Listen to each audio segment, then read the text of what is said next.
जय माता दी दोस्तों। वर्ल्ड बेस्ट मैजिक में आपका हार्दिक स्वागत है। कैसे हैं आप सब? ये बताने के लिए कमेंट बॉक्स में जय माता दी जरूर लिखें। दोस्तों, आज हम सुनेंगे महाशिवरात्रि की व्रत कथा, जो इस प्रकार है। प्राचीन काल में चित्रभानु नामक एक शिकारी था। वह शिकार करके अपने परिवार का भरण पोषण करता था। उस शिकारी पर साहूकार का कर्ज था, लेकिन वह उसका कर्ज समय पर चुका नहीं पाया। फिर साहूकार ने शिकारी को शिव मठ में बंदी बना लिया। जिस दिन उसे बंदी बनाया गया उस दिन शिवरात्रि थी। चतुर्दशी के दिन उसने शिवरात्रि व्रत की कथा सुनी और शाम होते ही साहूकार ने उसे अपने पास बुलाया और ऋण चुकाने के बारे में कहा। उसके बाद वह फिर शिकार की खोज में निकला। बंदी गृह में रहने के कारण वह भूखा रह गया था। शिकार की तलाश में वह बहुत दूर निकल गया। अंधेरा होने पर उसने जंगल में ही रात बिताने का फैसला किया और एक पेड़ पर चढ़ गया। उस पेड़ के नीचे शिवलिंग था, जो बेलपत्र के पत्तों से ढका हुआ था। शिकारी को उसके बारे में जानकारी नहीं थी। पेड़ पर चढ़ते हुए उसने जो टहनियाँ तोड़ी वह शिवलिंग पर गिरती रहीं। इस तरह से भूखे प्यासे रहकर शिकारी का शिवरात्रि का व्रत हो गया और शिवलिंग पर बेलपत्र भी चढ़ गए। रात के समय एक हिरणी पानी पीने तालाब पर आई। शिकारी जैसे ही उसका शिकार करने जा रहा था, तब वह हिरणी बोली कि मैं गर्भवती हूँ, शीघ्र ही प्रसव करूँगी। तुम एक साथ 2 जीवों की हत्या करोगे। मैं बच्चे को जन्म देकर तुरंत तुम्हारे सामने आ जाऊंगी, तब तुम मुझे मार लेना। शिकारी ने हिरणी को जाने दिया। इस दौरान अनजाने से कुछ बेलपत्र शिवलिंग पर गिर गए। इस तरह से उसने अनजाने में प्रथम प्रहर का पूजन संपन्न कर लिया। कुछ देर बाद एक हिरणी उधर से निकली।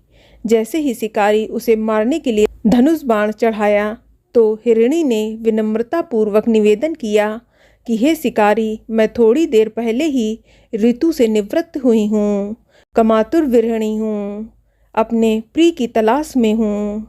अपने पति से मिलकर मैं तुम्हारे पास आ जाऊंगी। शिकारी ने उसे भी जाने दिया।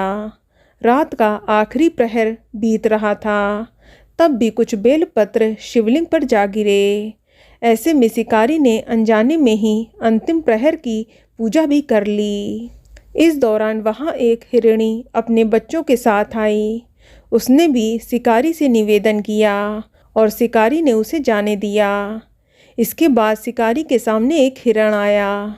शिकारी ने सोचा, अब तो मैं इसे यहाँ से जाने नहीं दूंगा, इसका शिकार करूँगा। तब हिरण ने उससे निवेदन किया कि मुझे कुछ समय के लिए जीवन दान दे दो। शिकारी ने पूरी रात की घटना उस हिरण को सुना दी। तब हिरण ने कहा कि जिस तरह से तीनों पत्नियां प्रतिज्ञाबद्ध होकर गई हैं, मेरी मृत्यु से अपने धर्म का पालन नहीं कर पाएंगी। जैसे तुमने उन्हें विश्वास पात्र मानकर छोड़ा है, वैसे मुझे भी जाने दो। मैं उन सबके साथ तुम्हारे सामने शीघ्र ही उपस्थित होता हूँ। शिकारी ने उसे भी जाने दिया। इस तरह सुबह हो गई। उपवास, रात्रि जागरण और शिवलिंग पर बेलपत्र चढ़ाने से अनजाने में ही उसने शिवरात्रि की पूर्ण व्रत और पूजा कर ली। लेकिन अनजाने में हुई पूजा का परिणाम उसे तत्काल ही मिला। थोड़ी देर बाद हिरण और उसका पूरा परिवार शिकारी के सामने आ गया। उन सभी को देखकर शिकारी को बहुत ही ग्लानि हुई और उसने पूरे परिवार को जीवन दान दे दिया। अनजाने में शिवरात्रि व्रत का पालन करने पर भी शिकारी को मोक्ष की प्राप्ति हुई। जब मृत्यु काल में यमदूत जीव को लेने आए, तब शिवगणों ने उन्हें वापस भेज दिया और उसे शिवलोक ले गए। शिव जी की कृपा से चित्रभानु अपने पिछले जन्म को याद रख पाए। शिवरात्रि के महत्व को जानकर उसका अगले जीवन में भी पालन कर पाए। तो बोलो शंकर भगवान की जय। तो दोस्तों, ये जानकारी आपको अच्छी लगी तो कमेंट में जय माता दी जरूर लिखें और अगर आपका कोई सवाल है तो उसे कमेंट बॉक्स में अवश्य पूछ लें। और इस वीडियो को लाइक करें, शेयर करें और साथ ही साथ चैनल को सब्सक्राइब करें। धन्यवाद।